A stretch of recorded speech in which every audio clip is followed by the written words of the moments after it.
बोले झाड़ू मार के। मैंने कहा तू ही पिटता रे भाई, हमें भी झाड़ू से पिटवाएगा। एक बंदा बीमार ऊपर से झाड़ू मारेगा।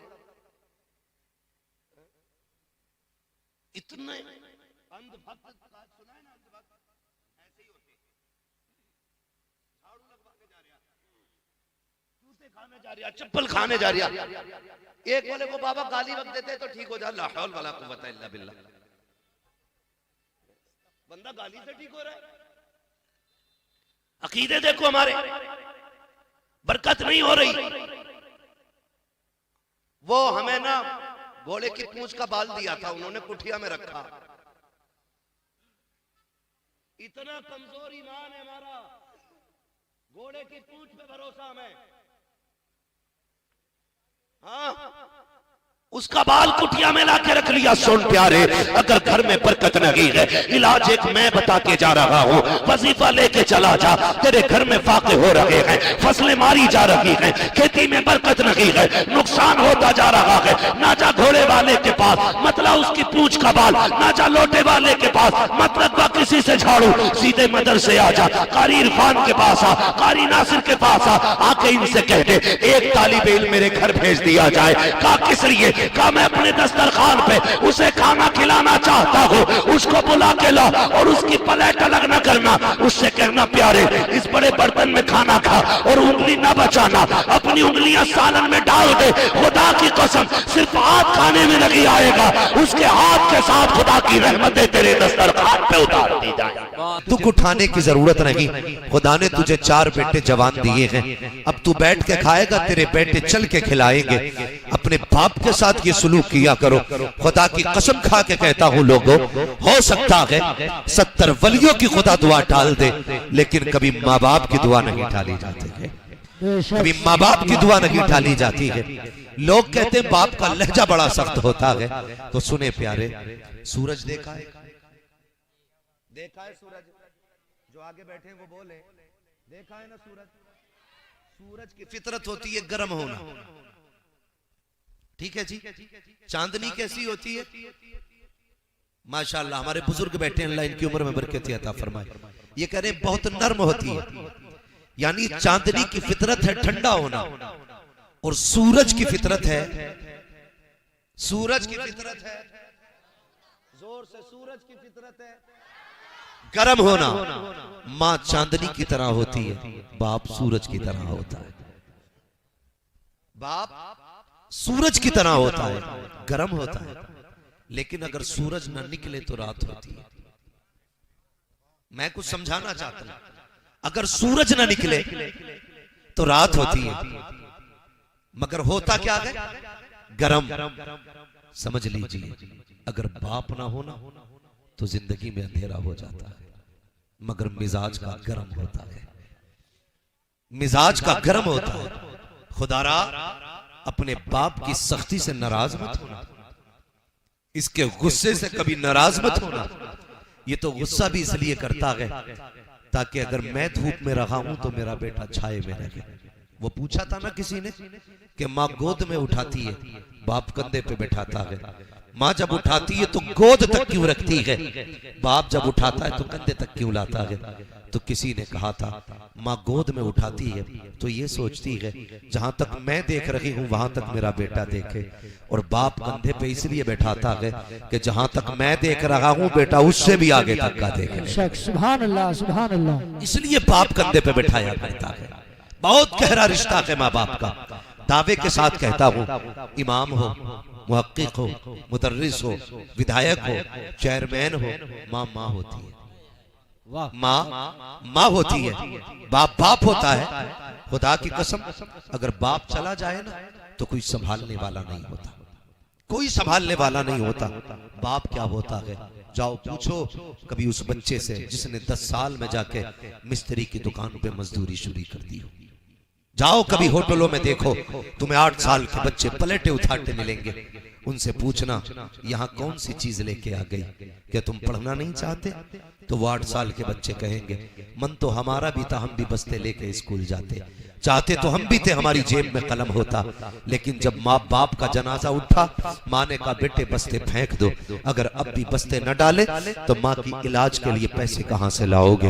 बहन बड़ी होती जा रही है, इसकी जिम्मेदारियां भी हैं। वो 10 साल का बच्चा कहता है ये हम फैसले नहीं करते हैं कि किसे कब बड़ा होना है, ये वक्त फैसले करता है किसे कब बड़ा होना है। कभी 20 साल का बंदा हो जाता है लेकिन शऊर नहीं आता है। कभी 10 साल के बच्चों को देखो पूरी बुजुर्गी नजर आया करती है, 1-1 रुपया संभाल के रखता है। यार होटलों में जाते हो खाने के लिए, तुमने देखा 8 साल का बच्चा आवाज दे के कहते हो प्यारे जरा ये प्लेट तो उठा, छोटू कह के आवाज देते हो तो 8 साल का बच्चा प्लेट उठाता है। हाँ हाँ हमने होटल के अंदर देखा है, अगर उस बच्चे के हाथ से कोई चाय गिर जाती है, कभी मालिक थप्पड़ मारता है, कभी ग्राहक थप्पड़ मारता है, तुझे गैरत क्यों नहीं आती है? जरा इसकी मजबूरी तो देख, इसके बचपन के पीछे देख किस चीज ने इसे होटल में लाके खड़ा किया है। तुझे हाथ उठाते गैरत नहीं आई, कोई मजबूरी यहाँ लेकर के आई है।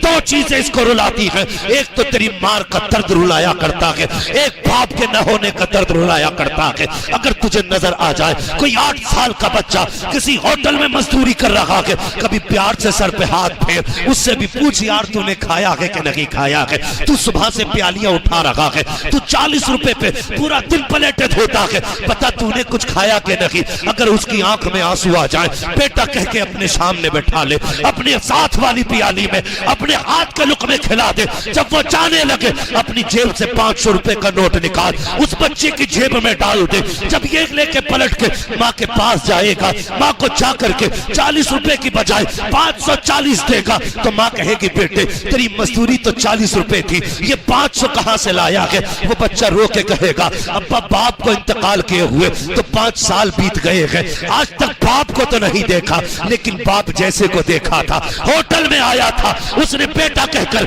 जब मेरे सर पे हाथ रखा था, अम्मी उसके लहजे में बाप की शफकतें थी, उसकी निगाहों में बाप का प्यार था। जब बोल रहा था तो ऐसा लग रहा था कि बाप बातें कर रहा हो, अम्मी जान सब अपने खाने में लगे थे। आज उसने बेटा कह करके अपने दस्तरखान पे मुझे बिठाया था, खुदा की कसम खा के कहता हूँ माँ के हाथ उठ जाएंगे और कहेगी मालिक जिसने मेरे बेटे को खुशियां दी है तू उसके बेटों को खुशियां अता फरमा दे। इधर बेवा के हाथ उठेंगे, अल्लाह तेरे बेटे की खुशियों का आसमानों से फैसला। नारे तकबीर, नारे रिसालत, मसलके आला हजरत मुफ्ती हम्मद रजा साहब किबला, नारे तकबीर, जिंदाबाद जिंदाबाद। वाह वाह। जिंदगी में बाप बहुत अहम होता है। जिनके सर पे बाप है ना उन्हें पता नहीं लगता वो कब जवान हो गए। उनसे पूछो जवानी कैसे आती है जिन्होंने बचपन में बाप खो दिया हो। एक एक दिन मुश्किल से कटता है, एक एक रात मुश्किल से कटती है। अगर किसी यतीम को देखा करो ना उसके सर पे हाथ रख दिया करो, ये सोच के रख दिया करो खुदा ना करे कल इसकी जगह मेरी औलाद हो तो कोई मेरी औलाद के सर पे हाथ रखेगा कि नहीं। बुरा ना मानिएगा, मैं बरेली वाला हूं, अल्लाह का शुक्र है कोई वहां भी ख्याल ना समझे, मगर मैं एक बात बताना चाहता हूं, सुने तवज्जो है आप लोगों की। थके तो नहीं है ना? अभी सर्दी भी काफी हो रही है। आप बैठे, अल्लाह आपके बैठने को कबूल फरमाए और आपके बैठने के सदक़े में अल्लाह ताला मरहूम बूढ़े साहब की मग़फ़िरत फरमाए। मैं आपसे चंद बातें करना चाहता हूँ। मेरी तकरीर तबे यार को बेचैन करती है, सबब क्या है वही कहता हूँ जो दिल पर गुजरती है। मेरे भाई, हमने जमाने को देखा है, दुनिया देख ली हमने, इतनी कम उम्र में दुनिया घूम आए। हमने देखा जब तीजा होता है, मैयत होती है ना, तो सगा चचा कहता जी आज के बाद मैं औलाद समझूंगा इन्हें। बहुत गौर से मेरी बात सुनिएगा, खुदा ना करे किसी के साथ यह हादसा हो। सगा चचा हाथ रख के कहता आज के बाद मैं इन्हें अपनी औलाद समझूंगा। 40वें के दिन ना सारे अहबाब प्यार दिखाते हैं, लेकिन 40वें के बाद 40वें के बाद कौन चचा कौन भतीजा फिर याद नहीं रहता। हम क्यों मैयत के वक्त हम दर्द बनते हैं? ताकि रिश्तेदारों को पता चल जाए चचा खैर खा है, ताऊ खैर खा है, रिश्तेदार अच्छे हैं, इसलिए हम लोगों के सामने हमदर्दी करते हैं। लेकिन 40वें के बाद सगा भतीजा दरवाजे पे खड़ा हो, चचा दवा के पैसे नहीं अम्मी के पास। एक बार दे देता है चचा, दूसरी बार कहता है ठेका थोड़ी ही है, तुम्हारा बाप तुम्हें छोड़ गया मेरे लिए, ये कह के चचा धक्का देता है। खुदा रा कभी इस तरह यतीमों को धक्का ना देना, मत देना। अगर भाई नहीं है ना तो फिर अपने भतीजों के बाप बन जाना। एक एक मोड़ पे उनका ख्याल रखना। दुख होता है, आप जानते हो, जब किसी इंसान की रूह निकलती है। एक रिवायत में आया है, मलकुल मौत जब रूह लेके जाते हैं और वो दरवाजा पार करता है ना, तो एक चीख मार के लोगों से कहता है, याद रखना अपने पीछे यतीम और बेवा छोड़ के जा रहा हूं, मेरे यतीमों को रुलाना मत। मैं अपने पीछे अकेले छोड़ के जा रहा हूं, कहीं ऐसा ना करना मेरे बच्चों को रोने पे मजबूर कर दो। जिन और इंसानों के अलावा उसकी इस चीख को हर शय सुनती है। वो चीख के कहता है, मैं बेवा छोड़ के जा रहा हूं और यतीम छोड़ के जा रहा हूं, इन्हें रुलाना मत। लेकिन हमने क्या किया? हम तो उस वक्त तक यतीम को रोटी नहीं देते जब तक उससे जूते साफ नहीं करा लेते। हम उस वक्त तक गरीब को एक लुकमा नहीं देते जब तक उससे गुलामी नहीं करा लेते। और उसके बाद हम खां साहब बने फिरे, प्रधान बने फिरे। अबे तू सच्चा इंसान नहीं बन सका, तेरी प्रधानी का हम क्या करें? दिलों में जगह पैदा करो। सगा भतीजा दरवाजे पे आए, अपना बेटा खाता होता है, हम कहते हैं अंदर लेके चला जाके उसकी नजर न पड़ जाए। हम यतीम भतीजों से छुपा के रखते हैं। लोग पूछते हैं कयामत कब आएगी? सुनो, अगर यतीमों की नजर खाने को लगने लग जाए तो समझ लेना कयामत तुम्हारे दरवाजे पे आ चुकी है। अपने रिस्क में, अपनी कमाई में अपने सगों का हिस्सा रखो यार। तुम्हें मालूम है यतीमी का दर्द क्या होता है? मेरे हुजूर पैदा होने से पहले बाप का साया चला गया। तवज्जो है ना? पैदा होने से पहले बाप का साया, पैदा होने के 6 साल के बाद मां इंतकाल कर गई। इस हाल में हुजूर की जिंदगी गुजरी। 8 साल उम्र शरीफ हुई तो दादा भी छोड़ के चले गए। फिर जब पूरा मक्का दुश्मन था, फिर चचा ने भी साथ छोड़ दिया। आपकी शफीक ज़ौजा हजरत खदीजतुल कुबरा का भी विसाल हो गया। बड़े दुखों से मेरे सरकार ने जिंदगी गुजारी। एक दिन अबू जहल ने पत्थर मारा हुजूर के। सुना है? पत्थर मारा मेरे हुजूर के। सुने, मैं बता रहा हूं माँ बाप क्या होते हैं। शुक्र अदा करना अगर माँ बाप है तो। हुजूर के पत्थर मारा, खून बहने लगा मेरे नबी के। हुजूर घर नहीं गए, हरम शरीफ चले गए। हरम शरीफ के दरवाजे से हजरत अमीर हमजा की खादिमा गुजरी। इधर अमीर हमजा शिकार के लिए गए हुए थे। कहां गए हुए थे? शिकार के लिए। जब आप शिकार से वापस आते थे तो बड़े अकड़ के चलते थे। आप अकड़ के चल रहे थे। इतने में लड़कियों ने देखा और कहने लगी, अगर इसे पता चल जाए ना कि इसके भतीजे के साथ क्या हुआ है तो ये अकड़ ना छोड़ देगा।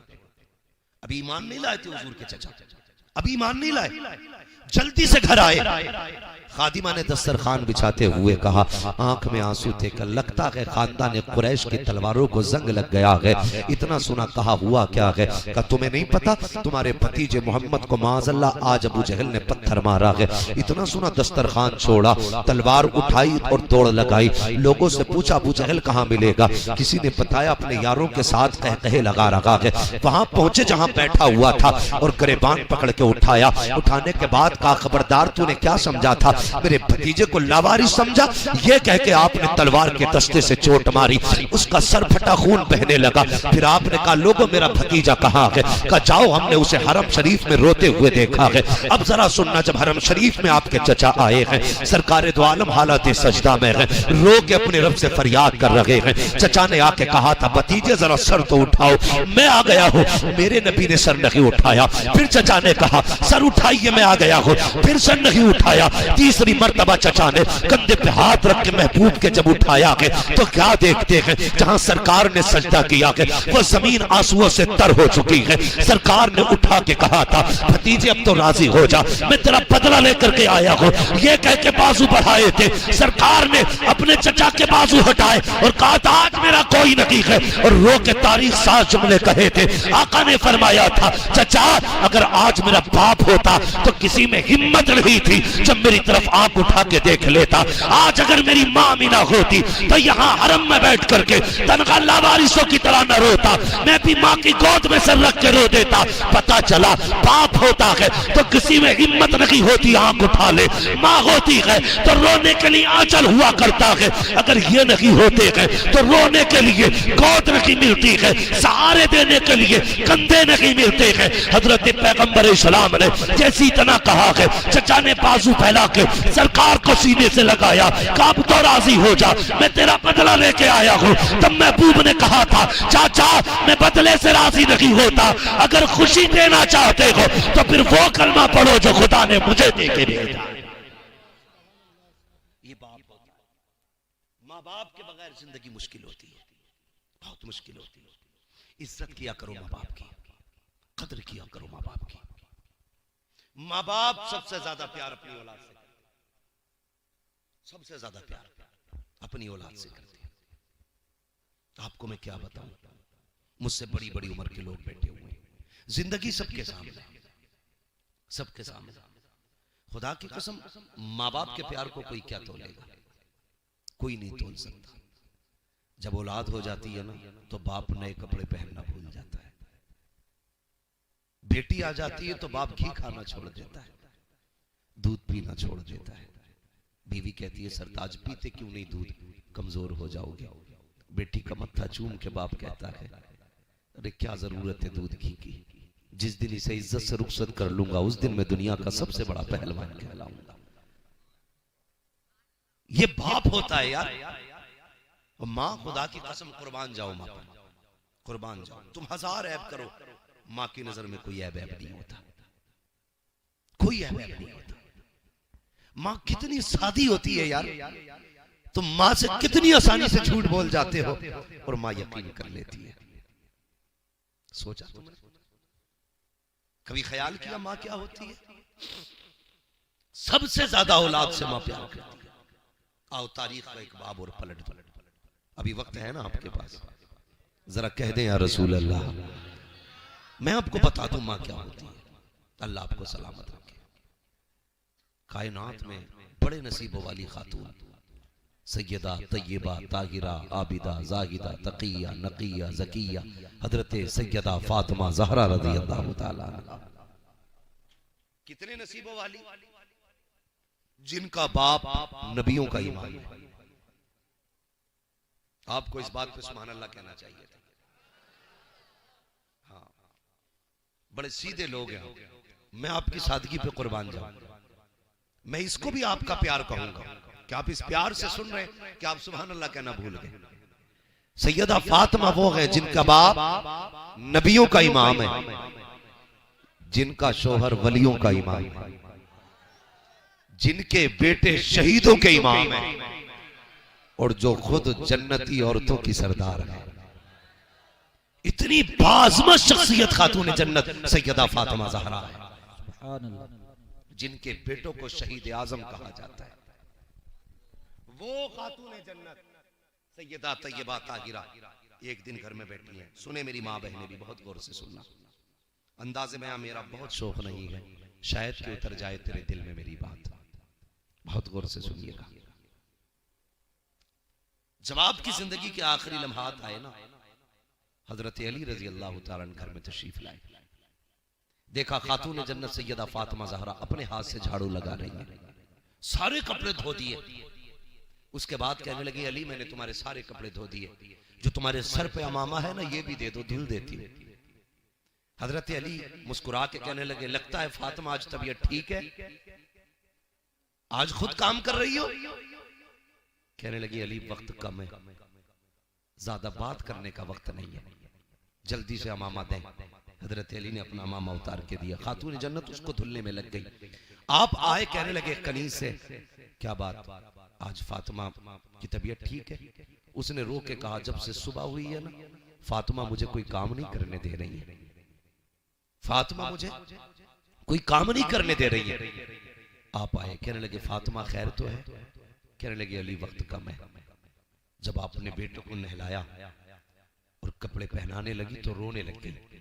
तब हजरत अली की समझ में बात आई।